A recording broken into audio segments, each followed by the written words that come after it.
How to add items to wish list on Shein application. Are you guys facing issues to add products on wish list on your Shein application? If that's so, then this video might help you out. Without further ado, let's get started. First of all, open Shein application on your mobile device. Once you open the Shein app, now log in into your account with your registered email and password.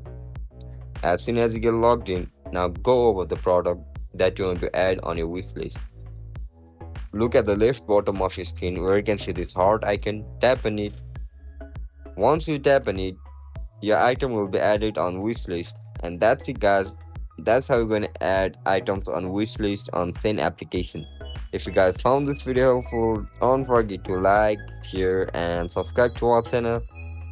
And if you guys have any issues regarding Shein application, make sure to comment down below. I'll catch you up in the next one. Bye bye.